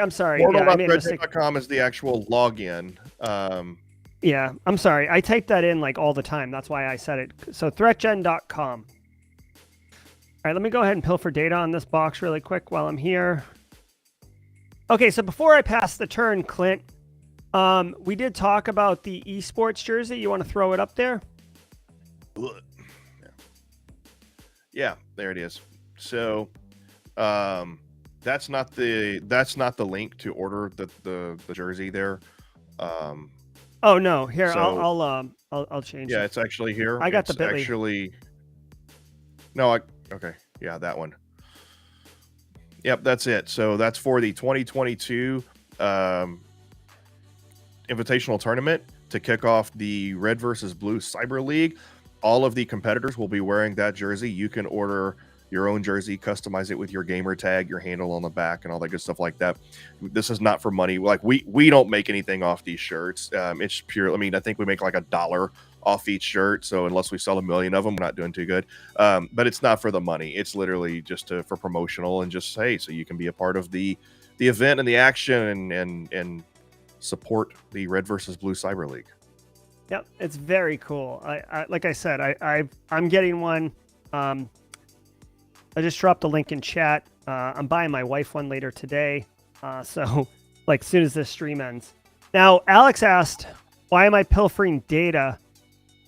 So I think he said, why are you not pilfering data, right? Or wouldn't you be better suited researching? Oh, yeah, sorry. Yeah. So I thought pilfering data helped with P&L. Is it not? No, not pilfering data. Pilfering data helps with social engineering. The data extraction helps with P&L. Okay, well then I'll start pilfering data. Thank you for that clarification, Alex. So we just successfully attacked Ashley. So now that we have a new asset, we're going to go ahead and cover the tracks. Exfil data. And install disruptive malware. And then because it is, standard best practice, I'm going to go ahead and do a host scan. Well, actually, I really would love to get through one of these boxes. Integer overflow, format string, outdated firmware, integer overflow. So integer overflow seems to have some value. So maybe we start doing research on integer overflow. What do you think? I think out of are you talking about research or attacking it? Well, so these three assets, I'd like to pop through and get to a different network segment for my lateral movement. It seems that integer overflow shows up in all of them. Only one is a 0 day, but I think that there's value. And I think integer overflow, never mind. Yeah, okay. Okay. All right, so our action queue is getting the integer overflow lined up and then doing the basic business on what we do for here. There's the link. Unfortunately, when you drop it in chat, if you're coming, so it looks like Keel Holiday is coming from Simply Cyber's YouTube channel, and this is dropping in ThreatGEN's feed. So this is the link right here, Keel, on stream. You can also jump over to youtube.com/ThreatGen, and you'll get the feed here. Simply Cyber's YouTube channel is just pairing this video feed. So the chat, you can't see all the chat, unfortunately. I'll leave that link up on there for a second, though, okay? All right, let's hope for the best. All right, tracks covered. Very good. We're operating as... where is... Oh, I thought you had one for what we're doing here. So if you just joined us, I'm executing as an APT, MuddyWater. doing spear phishing and data exfil. Now, it looks like one of my boxes disappeared, so I don't know if it left the DMZ or not, and if it comes back compromised, but... Yeah, so number one, remote users will always have the potential to disappear and reappear as they log in and then log out. And then if they don't, it will come back compromised if they don't fix it while it's gone. And the chances are, if it's logging out for you, it's logging out for the blue team. So it's hard to fix that. Oh, of course. I like it. All right, so I want to start learning a bunch of stuff and take over more boxes. That's kind of what I want to do right now. So I'm just quickly looking. Integer overflow, we're definitely going to get some value out of that. Patel, like this Stack Overflow, I mean, we've tried it so many times, it hasn't worked. I mean, with this level and it not, we haven't successfully hit twice on this machine, so it's possible that this has been fixed on their machine, correct? I believe when they're fixed, they no longer show up. Okay. Well, I want to. Aaron, is that implemented yet? I know at one time they stayed, and then I know it was on our roadmap to where if you fix it, they don't show up in there anymore. And I haven't actually looked at that, or only our beta testers and Aaron will know, because I haven't actually looked at that specifically in a while, so I don't know what the case is there. All right. Well, I'm going to try the outdated software attack here. The skill doesn't require learning. It's just an attack on outdated software. So I'm hoping that we don't have to do the research. My other option is to do a bunch of research.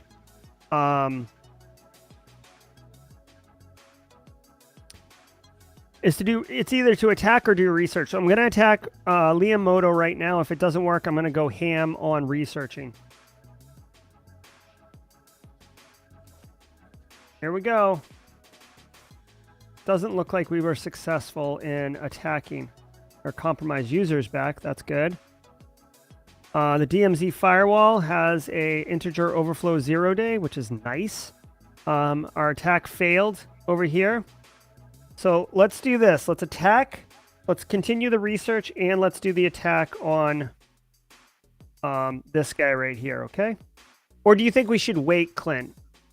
Is it worth trying to attack a 0 day with this much research, or do you think it's better to go? Yeah, I'd try. I mean, I would try it. Alex has a good point. So okay, he says that the vulnerability options do disappear if the vulnerability is patched, and yeah, we've gone back and forth with that internally on should it still. In other words, like if you're the red team, you may assume that it's still there, but it's patched, and how would you know it's not patched?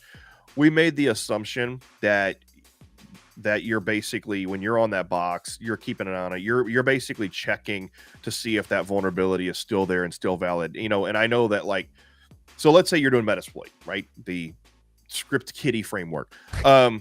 If you were doing, and it's not really, you could do more advanced things, but ultimately, if you're doing autopwn, right, or something like that, then you may spray vulnerability, you may spray exploits and not know that it's vulnerable or not. But you know, you do have the option to check to see if it's vulnerable before you do an exploit. So we're just making the assumption that you're checking to see if that vulnerability is still there. Therefore, the vulnerabilities will not show up. Aaron says, if it's fixed, it'll disappear from the list. Yeah, so, and I think that fix did go in the version you're playing or prior, so it should be fixed. All right, that sounds good. Just making a little link here, kind of helping explain what we're doing. I'll show that periodically. So in the action queue, just so everyone knows, I'm doing more integer overflow research, and I'm attacking this DMZ firewall, which has a 0 day for integer overflow on it. Wish me luck. All right. Our attack failed. We are not good at attacking, unfortunately. I'm going to start doing some research. What's Rick Maliko running? Remote file inclusion. Let's see if we got any more remote file inclusions up in here. Hey, Rick Maliko. No. Okay.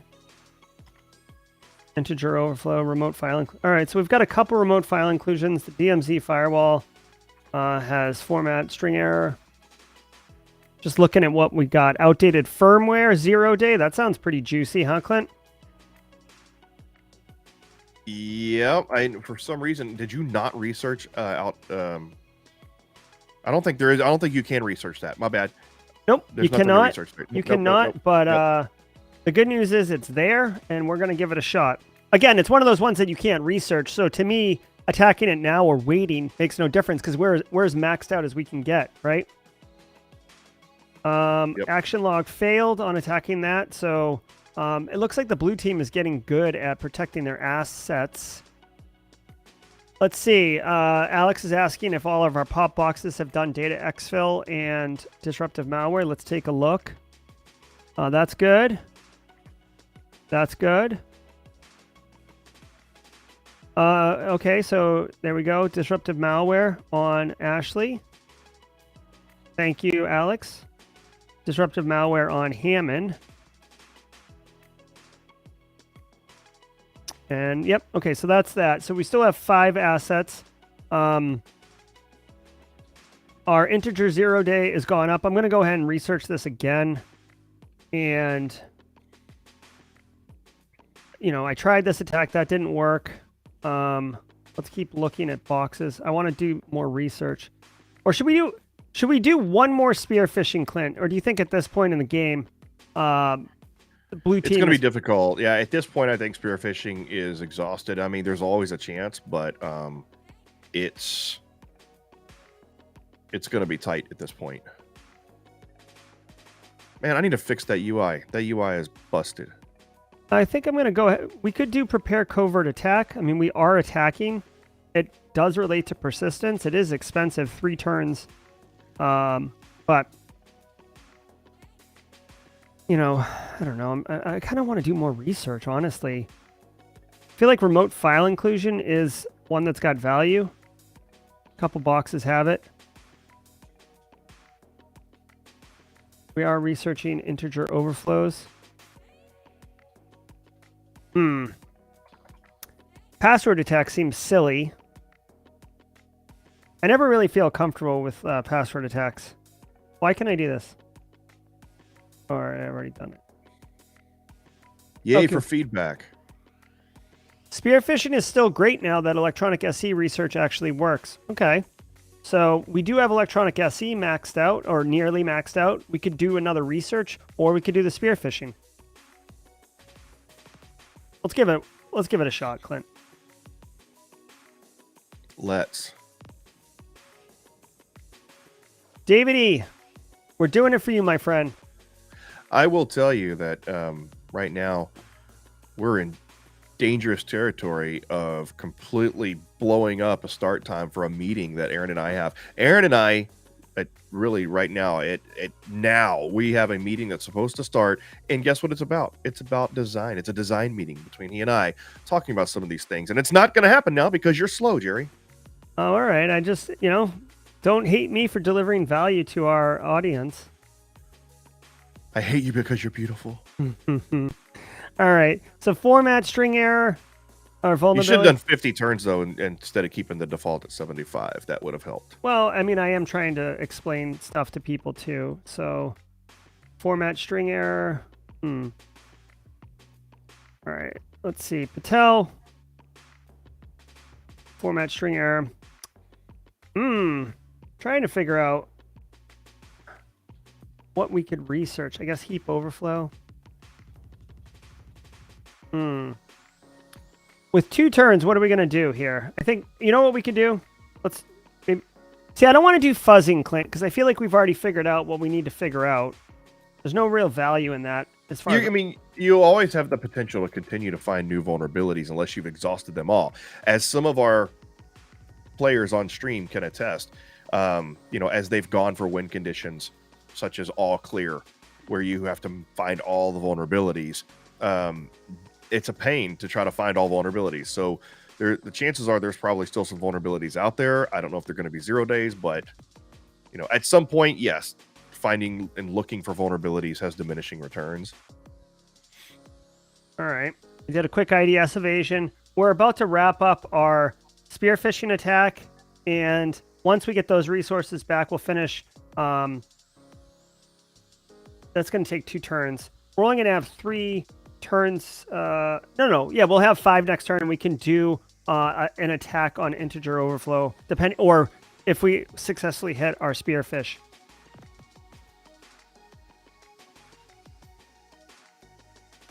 Okay, let's look at the action log. Action log says spearfishing failed. Not entirely surprising. We have Stack Overflow almost maxed out now. We also have a pretty high on integer overflow. We have tried Stack Overflow several times on this box without success. So now I'm going to go ahead and try integer overflow, hoping that that is going to help us. Or we can attack this one. I think on the DMZ firewall, it does say 0 day. So in my mind, that makes it more a better vulnerability, right, Clint? So, Clint, we have integer. It is more better. More better? It's more better only in the fact that the blue team has less of a chance that they've discovered it. All right, let's see. Well, that failed. So I don't know if that means that the roll failed or if the blue team has fixed it. But it totally stinks. Totally stinks. On all the boxes that you own, number one, are you exfiltrating data on all of those? Looks like it. Yep. That you can, yeah. And it doesn't look like that they're fixing much that you've compromised, so that's good. Yeah, well, I can install this. Yeah, and Aaron has a good point. Keep hammering the firewalls. Eventually, you're going to pop one. You need to have more. You need to be doing data exfiltration on more devices, and your most valuable devices in terms of P&L are going to be in the process control network. Well, we still have this DMZ recorder is almost maxed out, and we haven't been able to successfully do that. I was going to do data exfil on that guy, but we haven't been successful at popping it. You know what I mean? So yeah. So what do you think? I mean, do you want to do the DMZ firewall and kind of get lateral movement, or do you want to do the recorder? That's a weird firewall name. What is that? This one? D-router? D-router. What the? Okay. How did that name happen? D-router firewall. Anyway, so the server firewall, that's going to your server network. I think then the DMZ firewalls between your user and your server and your DMZ. I guess the router firewall, I guess that's your gateway firewall. Yeah. Wait, have we not discovered the firewall that goes in the process control network? We have not, because we're stuck in the DMZ. Wait, which one of those? Wait, I'm confused about which one of those firewalls leads to the process control network because the host names are not intuitive. Okay. Well, we're in the DMZ. We own 3 boxes in the DMZ. We have a box here. That's the firewall that I want to get into. We have 2 well-researched 0 days, and I have failed 5 times at attacking them. I'm going to continue hammering this thing and hope for the best, okay? Now, right, everybody's telling me that firewall, the DMZ firewall, does lead to the process control network. All right, I'm going to do research on something else, too. Let's keep, I guess, IDS evasion or integer overflow. A lot of boxes have integer overflow. We're cutting into my lunchtime, and as you can tell, I don't miss a meal, damn it. All right, let's go ahead and end that. DMZ firewall is entry to PCS firewall. Here we go. Another unsuccessful attack on the freaking firewall. You can see here, I've been hammering it, and I will continue to hammer it. Eric says if you can't hack it, break it. All right. I mean, guys, let's just keep doing it. Pop it. Pop it. Again, fail. Brosif. I just keep hitting it. At some point, you got to get, there is an element to the RNG luck on here, and so you would think that you roll that dice enough, you're going to hit a 20. Failed again, man. And there's no such thing as rolling a 1, so. All right. D&D references. You can see that they're actually starting to repair, to close vulnerabilities, because this actually had. Yeah, they're starting to disappear. Yeah. Yeah, that sucks. Guess let's do it again.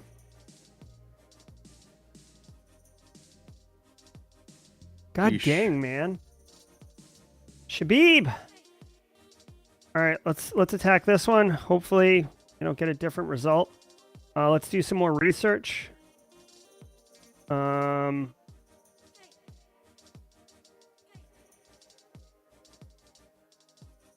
Trying to see. I mean, I really need to move laterally, guy.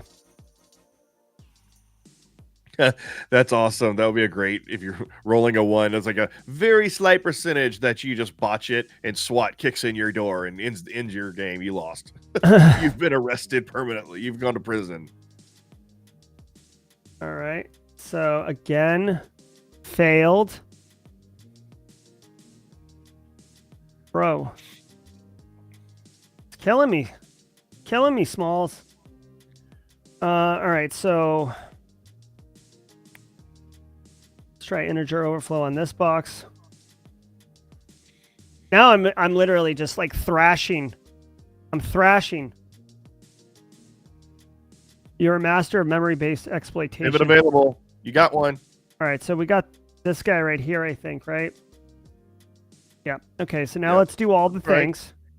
All the things. Exfil. Install. See, I don't like to install disruptive malware right away, simply because I don't have like another thing to do with one resource, and I like to maximize it. So let's research. I guess heap overflow. A couple boxes have it, and we'll move into attacking this afterwards. The terminal server also has heap overflow. This is good. All right, we've covered our tracks, which is good. Okay. We can do an attack now. Oh boy, we got the terminal server, or we got this guy right here. This guy's got so many problems. What do you think here? Heap overflow on the terminal server? Eric's suggesting fuzzing for new vulns. Yep. Or reverse engineering, which is has a better chance of success than fuzzing. Yeah, so Shabib mentioned a Hail Mary by denying the gateway firewall.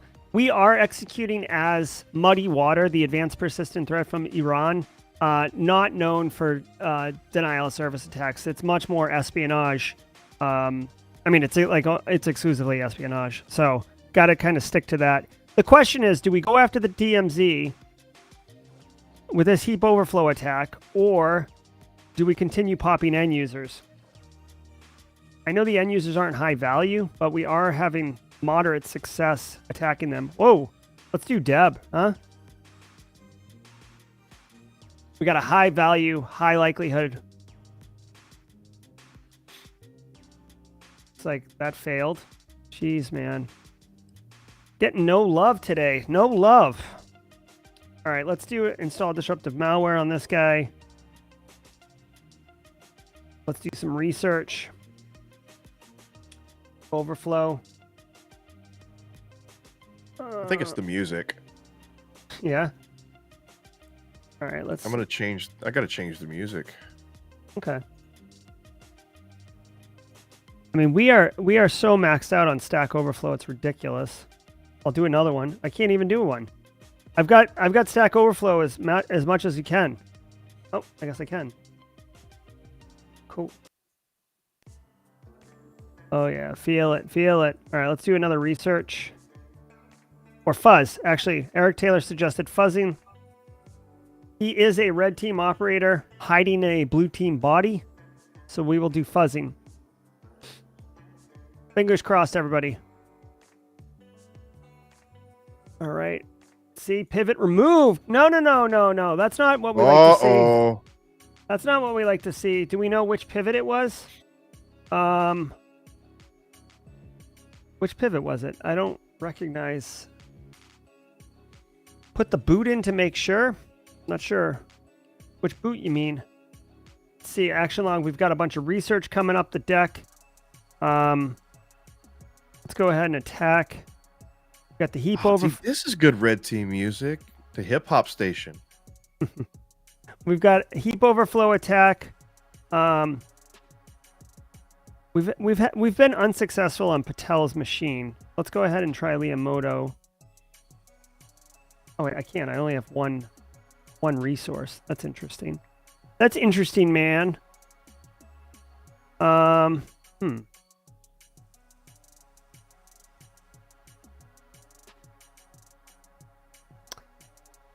boy. Okay. Well, oh, there we go. I wonder if that's Shigeru Miyamoto. You're hacking Nintendo. I love it. I love it. Love it. You're hacking Legend of Zelda.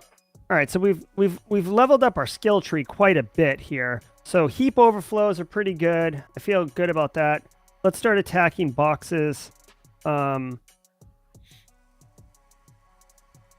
let's do the terminal server, and let's continue researching. Well, actually, we do have this heap overflow right here on the main firewall that we could do. We've had really poor success rate attacking these firewalls. Let's just do more research on heap overflows. All right, here we go. Yeah. Casually Joseph's right. Ruthless E. Devastating.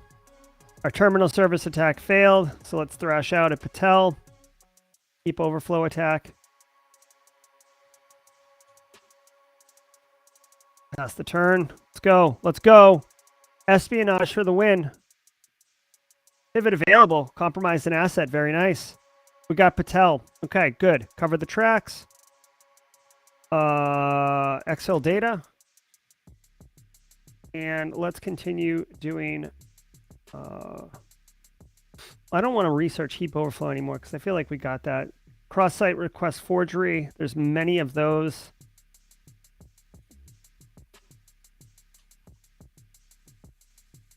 Format string error. Just trying to identify. Ooh. Okay. Okay. Heap overflow is strong. All right, let's do it. Okay, let's go. We should have 5. We'll have 5 resources next turn to do an attack, which is what we want to do. Covered our tracks. That's good. Okay. All right. So, hey, Chris Weaver, what's up? Good to see you. Always nice to see you in chat. All right, let's blow out Lin Miyamoto's machine. I don't know why I said Lin, but that's fine.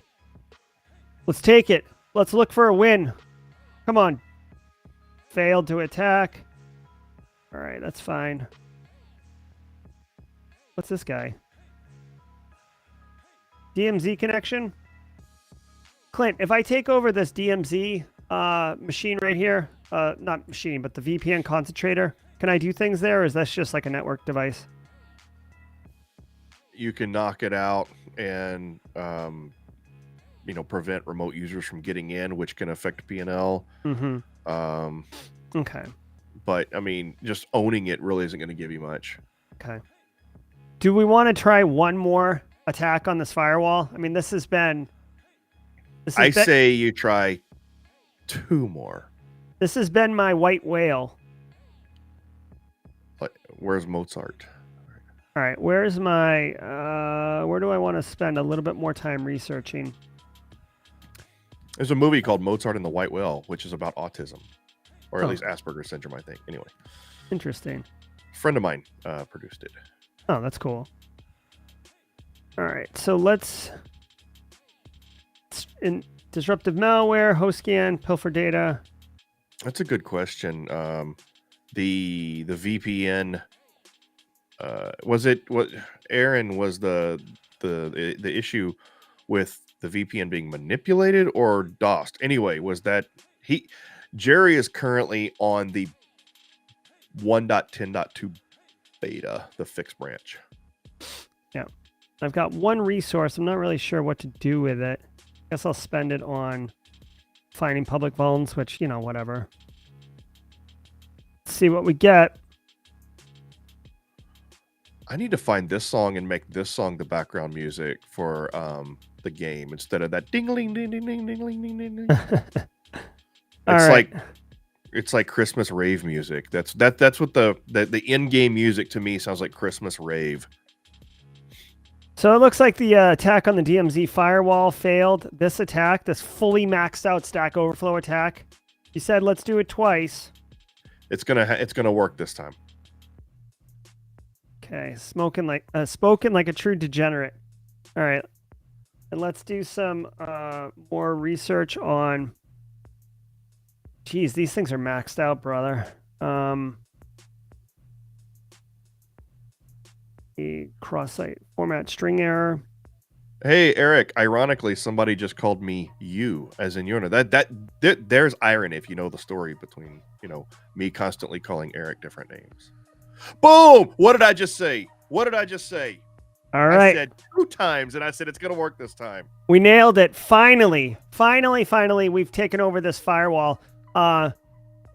Yep, I think I've done exfil on this already. Oh, I haven't. Yeah, on that firewall, you need to cover your tracks quick. Yeah, and then scan. There you go. So you can see we got 8 resources. Alex, thanks for the assist. Alex is in my hacker collective. We have taken over a bunch of boxes.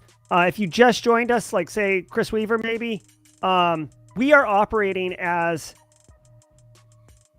MuddyWater, aka Static Kitten, Seedworm, an APT, who is known for espionage. They're out of Iran. They target mostly Middle Eastern countries, government, NGOs, and oil and gas. And that's what we're doing right now. So we're strictly adhering to these TTPs that are theirs, which includes spear phishing, persistence mechanisms, and data exfiltration. We've got our action queue loaded up now that we finally popped that firewall. Our great white whale. What was that? That was my epic kitten. I like it. All right, we've completed format strings research. That's great. We've cut. Oh boy, hold on. Okay, hold on. I got to zoom out because we now have a new network segment. We got a whole bunch of new assets. Clint, you wanted to do 50 turns. Your lunch has no power here. I just like to see you fail. Your lunch has no power here. All right, hold on 1 second. Make sure our action log looks good. Everything succeeded.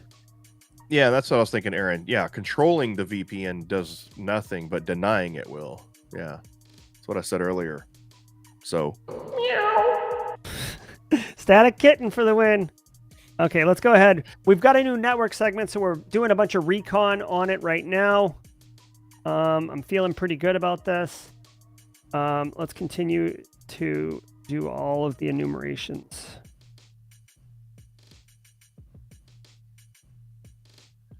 Oh, Eric talking crap. What's Eric got to say? You failed to close the deal. Oh my God.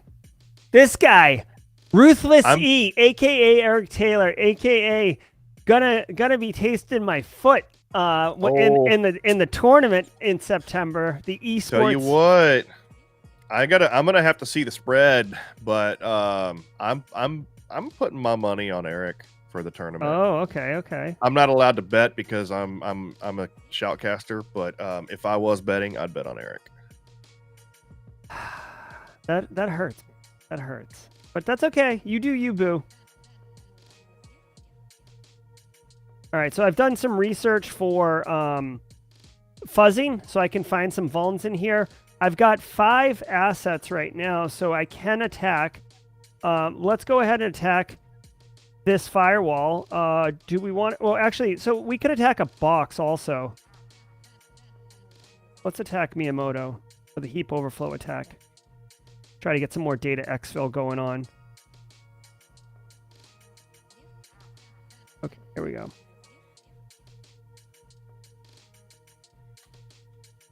Oh, okay. So actually, let's stop the attack on Miyamoto. I'm getting word now that we should do public vulns as well, just to expedite the process. So that's in place, and we could actually research two things. So format strings, where is it? Where's my format strings? I heard it. That's going to take us, where will it take us?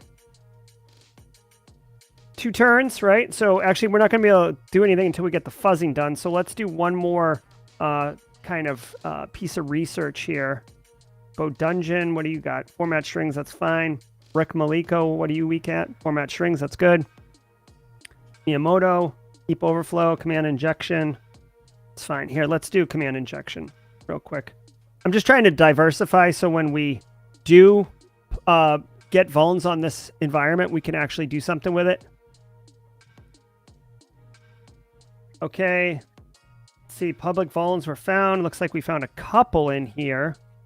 Local file inclusion, remote file inclusion, the SCADA, command injection, which I am looking at, and this guy, outdated firmware. You know, somebody was saying, can I bet some of these CPEs I don't need? I've got like 10 a month for the past couple of months.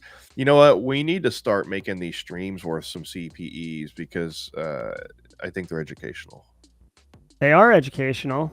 We could definitely look into that. The daily cyber threat briefing that I host on Simply Cyber is also worth a half a CPE every day, 2.5 a week, 10 a month.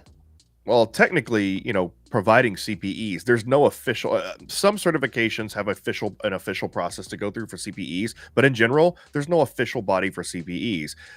It just depends on the auditor, whoever does the auditing, as to whether or not it's going to be approved or not. But there's so many certifications out there that require CPEs. You basically put it out there, allocate what you think it is, and then it's up to the auditor at the end of the day. So we have serious vulns, 0 days, fully researched out on both the operator workstation and the PCS recorder.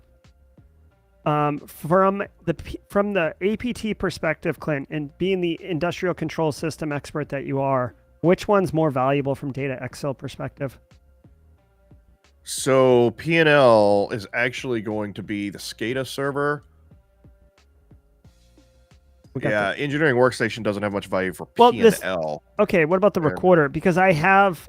Yeah, so your SCADA server is probably going to be the most in terms of P&L value. Yeah, but I don't have the research where I want it. This one I have... You asked. I told you. Well, okay. Well, I said given these two, the PCS... Oh, those two. I didn't see that. The operator is going to be... I don't know offhand. Okay. Shabib, you up in here? Well, he doesn't. Somebody has to look. I'm the one that established all the values for the P&L. So let's... And I don't know. I don't remember. Well, let's take the workstation then. Okay. Wait, is it operator workstation or is that... No, is that a HMI? No, it's an operator workstation. Oh, then the historian. This guy, the PCS recorder? Yeah. Okay, cool. And let's continue to search command injection then. Do we want to research? At this point, we have 4 turns left. I'm not sure if I want to do research.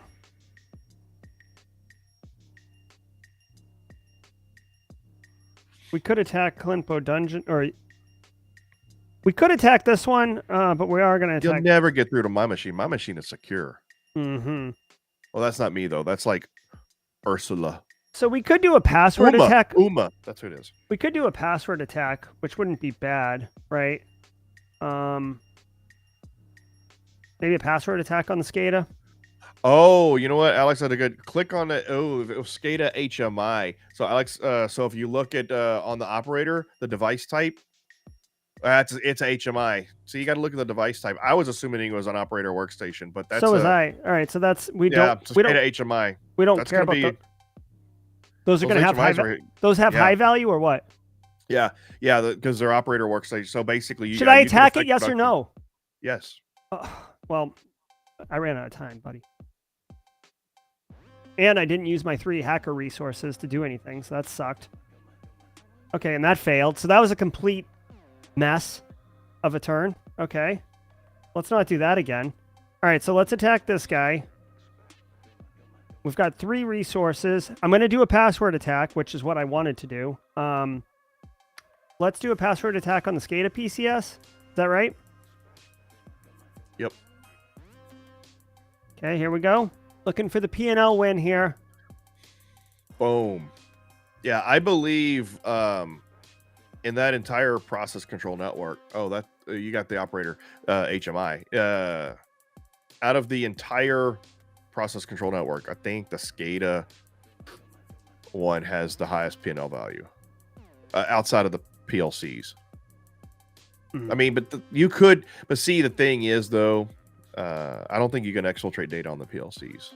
But I'm able to. I mean, not on a PLC. Oh, on the HMI. I'm sorry.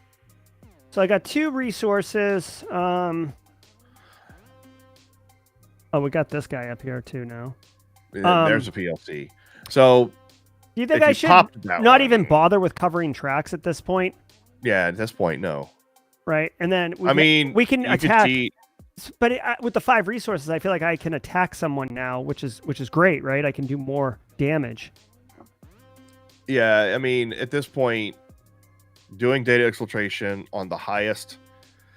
The thing is, because you're not doing ransomware, because of the TTPs, because you're not denying anything, to win using just data exfiltration or the P&L victory, you've got to have a lot of boxes of high value that you're exfiltrating data. Otherwise, it's going to be very difficult. All right, well, I'm trying to pop this box right now, a user workstation in this segment, and then I'll do data exfil on that, unless you think the PCS record is worth more.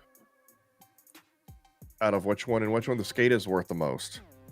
And well, I can't. This one I'm already working on. Yeah, well, the SCADA server, the SCADA PCS, that's a server up there. What do you? That one. Oh yeah. I'd have to do research. So Jay Smith said, "I thought you don't cover tracks, covet tracks. I covet tracks. I covet my neighbor's tracks. No, I thought you don't cover tracks with Angry Kitten. We established early on that basically for persistence, covering tracks is our persistence because that includes like rootkits and stuff like that. So we can't separate covering your tracks and persistence in the game." So I'm attacking this user workstation that's in this segment, which has a high probability because I've maxed out on the resource, or I could attack the SCADA PCS, which I have way less of a chance of doing. Yeah, at this point, you got to take the highest probabilities if you're going to affect anything. Because, I mean, I don't even think you have enough time left to hack something plus get your data exfiltration going. I guess you could. I mean, at this point, you don't. Oh, yeah, at this point, I think you're done. Hold on. I mean, good. Yeah, you could deny that that PLC real quick to give yourself a quick boost, but that's outside of TTPs. Yeah. All right, let's do. I mean, you have proxy control of that. If you just want to win real quick, you have proxy control over that that PLC. You could real quick just damage the ICS for a quick win. Well, I'll be able to do this next turn though, right? I'm on turn. Huh? You're on turn 74 right now. And yeah, you have one turn after that if you want to just. Right, so I could do this next turn, correct? Yeah. All right, so let me try. Let me just try to pop this box real quick. And then if you get lucky with one, I don't know how the turn would work. I don't know. I guess you could. If you do it, I don't know how that works. If you. Well, if you pop it on turn 75 and then you get it on the first turn, I don't know if that's going to Let's just for fun, let's damage the ICS process and we'll look at the P&L score when the game ends and see how close we really were to winning. Yeah. And that's if you hit it on the first try. Yep. Boom. And we did. You got it. You got it on the first try. So that wasn't, but look at this. Oh. So we could have technically won on P&L, right? Yeah, I don't know how many turns it has been there though. That would be something. So one of the things I put on the roadmap, and I don't know if it's on there or if I just said it, but giving alerts like every time Actually, we do have that, don't we? I just haven't done it in these games. So we do have the ability to alert you every time your P&L moves into a new color. And I have it in tabletop exercise scenarios, but I don't have it in the regular game, which I need to put in there. So if there's not a card, Greg, make a card to make sure that I implement the notifications for when the P&L reaches certain stages, kind of like the Doc Brown colored logs making the train go faster in Back to the Future 3. Anyway, but yeah, so I can do that so that in the future you'll know how many turns it's been in the red. So just looking at the kind of out brief here, you could see obviously we did win. We did not win with the TTPs. We just won with damaging the ICS for fun on the final turn. It's unconfirmed whether or not we would have won. I almost wish now that we had just ran it and see if I had won on P&L in the last turn. But basically, you got to see Static Kitten, aka MuddyWater, the Iranian APT threat, who basically does spear phishing, compromises end users' workstations, and then moves laterally in the environment, establishing persistence, and then exfiltrating data for espionage purposes. I operated as them. This is what the victim organization looked like. You can see we had this firewall, and this firewall visible. We owned this firewall. We spent a lot of time over here in this network segment doing network exfiltration. We spent a little bit of time over here near the end of the game, and then obviously the DMZ was our bag. From a resource perspective, spear phishing was our thing. We only landed 1 out of 3 times, even though we had learned electronic SE pretty well. It didn't super work for us. We did do a phishing campaign. We had 200% success, so that's obviously very good. This blue team, my goodness, you'd think they were a financial company. They got $327,000 total budget in game. 450 with the starting, so I'd like to be the CISO at that org. Not really because the ICS just got destroyed, but how did you have 400? How did they have $450,000 starting cash? Did you do that at any time in your No. It's total budget. They got approved for an additional 400 grand. Plus starting. My bad. Yeah. No problem. So their threat intelligence score was 20%. Is that, what's that mean? That's low. That's good. I mean, that means you did well on your you did pretty good on your hiding your tracks. Yeah, on my persistence mechanisms. Very nice. Yeah. So look at that. So yeah, man. Hold on. Go ahead. What were you gonna say? No. I was just gonna say the score 1437 or 1427 to 1335. That's just basically performance scores, and considering you got a bonus for your win, it would look like on the red team side, because doing the Static Kitten TTPs made you a less effective red team. That's why it looks like you did hardly crap on the red team side, just because the TTPs, the strategy and the TTPs for Static Kitten are not efficient. Yeah. Well, and it just goes to show you that you don't have to be super sophisticated in order to be an effective APT. Especially in ICS, you just I technically, so Greg's questioning whether or not there might be a bug with the P&L win condition. I don't think so. That being said, to be that far down in the red, it almost looks like it would take more than 5 turns to get that far down in the red. So either A, you were really close to winning with a P&L victory, like you said, maybe we should have let it go, or B, there's a bug in the P&L win condition, which our tabletop exercise scenarios rely heavily on P&L win conditions. So Greg's looking into it. Nice. I love it. All right. Well, I hope you got value out of this stream. We do it every Wednesday at 11:30 a.m. Eastern Standard Time. Sometimes we make, rare exceptions, but for the most part, it's Wednesdays at 11:30 Eastern Standard Time. We've been playing ThreatGEN's Red versus Blue cybersecurity simulation platform. If you're interested in learning more about that, you can go to ThreatGEN.com to learn about it and get signed up on our pro platform.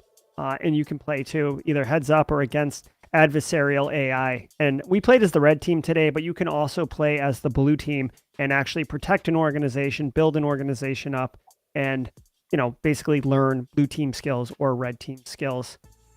Clint, anything, and then send us out, please.